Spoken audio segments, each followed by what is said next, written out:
Hello అందరికీ, welcome to my YouTube channel. ముందు 3 parts video చూసిన తర్వాత ఈ 4th పార్ట్ వీడియో చూడండి. 3rd పార్ట్లో శ్రీకృతికి ఇల్లంతా చూపిస్తూ ఉంటాడు. ఇంతకీ నా రూమ్ ఎలా ఉందో చెప్పలేదండి అని అంటాడు శ్రీయాంష్. చాలా బాగుందండి, ఇలా అడుగుతున్నానని తప్పుగా అనుకోకండి. ఇంతకీ మీ పేరు? ఇంతకుముందు అమ్మమ్మగారు చెప్పారు కానీ నేను మర్చిపోయాను అని అంటుంది శ్రీకృతి. అందులో అనుకోవడానికి తప్పుగా ఏముంది లేండి, నా పేరు శ్రీయాంష్ అని చెప్తాడు మన హీరో.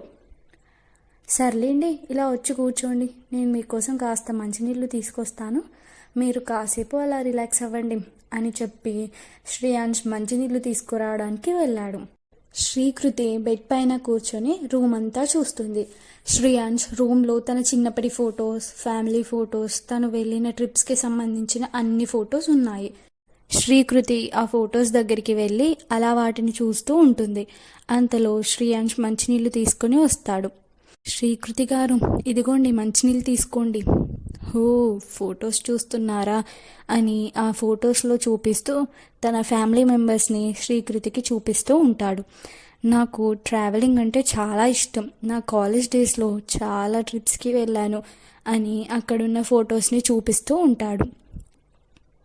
అలా కూర్చుని మాట్లాడుకుందాం రండి అని అంటాడు శ్రీయాంష్. శ్రీకృతికి కాస్త దూరంలో శ్రీయాంష్ కూర్చుని ఉంటాడు.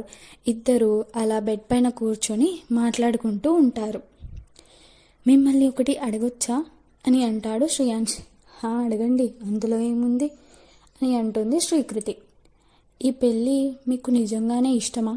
మా ఇంట్లో వాళ్ళు ఏమీ మిమ్మల్ని బలవంత పెట్టలేదు కదా? మీకేమైనా ఇబ్బందిగా అనిపిస్తే నాతో చెప్పండి, నేను అమ్మ వాళ్ళతో మాట్లాడతాను అని అంటాడు శ్రీయాంష్. అయ్యో, అలా ఏం లేదండి, ఈ పెళ్ళికి నేను నా ఇష్టపూర్వకంగానే ఒప్పుకున్నాను, నాకంటూ ఒక కుటుంబం ఉండాలనే నేను కోరుకున్నాను, ఇందులో వాళ్ళ బలవంతం ఏమీ లేదు అని అంటుంది శ్రీకృతి. కానీ ఇదంతా ఇలా సడన్గా ఏదో అయోమయంగా అనిపిస్తుంది. మీకు ఏదైనా ఇబ్బంది అనిపిస్తే మాత్రం తప్పకుండా నాతో చెప్పండి. ఇదే కదా మన ఫస్ట్ మీట్, ఒక రకంగా ఇదే మన పెళ్లి చూపులని కూడా అనుకోవచ్చు. ఒకరి గురించి ఒకరికి అసలు ఏమీ తెలియదు, కానీ త్వరలో పెళ్లి చేసుకోబోతున్నాం, అందుకని కాసేపు ఇద్దరం ఒకరి గురించి ఒకరు తెలుసుకుందామా అని అంటాడు శ్రీయాంష్. నా గురించి తెలుసుకోవడానికి పెద్దగా ఏమీ లేదు, చిన్నప్పుడే అమ్మా నాన్న చనిపోయారు, అనాథాశ్రమంలోనే పెరిగాను, చదువంతా కంప్లీట్ చేసుకుని ఉద్యోగం తెచ్చుకున్నాక మనసుకు నచ్చిన ఏదో ఒక అబ్బాయిని చూసి పెళ్లి చేసుకుందాం అనుకున్నాను. అంతలోనే లంగ్ క్యాన్సర్ అని తెలిసింది, జీవితం మీద విరక్తి పుట్టింది. ఆలోపే మీ అమ్మగారిని కలిశాను, ఇలా ఇప్పుడు మీ ముందున్నాను. అంతే, నా గురించి ఇంకా చెప్పుకోవడానికి పెద్దగా ఏమీ లేదు. ఇప్పుడు మీ గురించి చెప్పండి.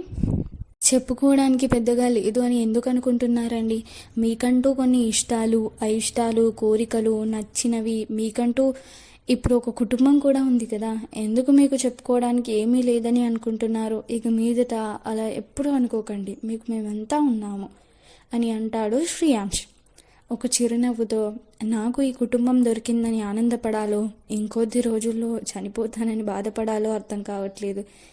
ఏదేమైనా అంతా నా మంచికే అనుకుని సర్దుకుపోవడం తప్ప. సర్లేండి, మీ గురించి ఏమైనా చెప్పండి అని అంటుంది శ్రీకృతి. నా ఫ్యామిలీతో స్టార్ట్ చేస్తా. ఇంట్లో నేను, అమ్మ, నానమ్మ ఉంటాం. అమ్మ హోమ్ మేకర్ అండ్ అమ్మ కుకింగ్ చాలా బాగా చేస్తుంది.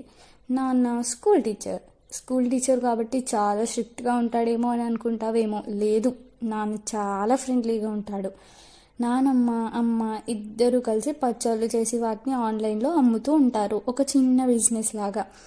ఇంకా నా విషయానికి వస్తే నేను ఒక సాఫ్ట్వేర్ ఎంప్లాయీని, కానీ నా జాబ్ నాకు అస్సలు సాటిస్ఫాక్షన్ ఇవ్వదు. నాకు ఏదైనా బిజినెస్ చేయాలని ఉంటుంది, కానీ ఏం చేస్తాం, బిజినెస్ చేయాలంటే ఆలోచన ఒక్కటే సరిపోదు, దానికి డబ్బులు కూడా కావాలి. సో ఫైనాన్షియల్ ఇష్యూస్ వల్ల ఇలా సాఫ్ట్వేర్ ఎంప్లాయీగానే మిగిలిపోయా. ఏం చేద్దాం. నా కాలేజ్ డేస్లో చాలా ట్రిప్స్కి వెళ్ళాను, లైక్ గోవా, బెంగళూరు, మనాలి, కేరళ, ఇలా చాలా ప్లేసెస్కి వెళ్ళాను. ఇంకా నా ఇష్టాలు అయిష్టాల సంగతికి వస్తే అవి నువ్వే తెలుసుకుంటావులే, ఇక నాతోనే ఉండబోతున్నావు కదా అని అంటాడు శ్రీయాంష్. మీరు చాలా ప్లేసెస్కి వెళ్ళారు కదా, నాకు కూడా ఒక కోరిక ఉంది. ఒక్కసారైనా మనాలికి వెళ్ళాలి అని. బ్యూటిఫుల్ ప్లేస్ కదా, కానీ నా కోరికగానే మిగిలిపోయింది అంతే అని అసంతృప్తితో అంది శ్రీకృతి. ఇంతలో రుక్మిణి ఇద్దరిని రమ్మని పిలుస్తుంది. వీళ్ళు ఇలా మాట్లాడుకుంటున్న సమయంలోనే విషయం అంతా కృష్ణమూర్తి గారికి అంటే శ్రేయాన్స్ నాన్నగారికి చెప్తుంది రుక్మిణి. ఆయన కూడా ఈ పెళ్ళికి ఒప్పుకుంటారు. నెక్స్ట్ ఏం జరుగుతుందో తెలుసుకోవాలంటే నెక్స్ట్ పార్ట్ కోసం వెయిట్ చేయండి. To be continued. ఈ స్టోరీ కనుక మీకు నచ్చితే లైక్ చేసి షేర్ చేసి కామెంట్ చేయండి. అలాగే నా ఛానల్ని సబ్స్క్రైబ్ చేసుకోవడం మర్చిపోవద్దు. Bye bye.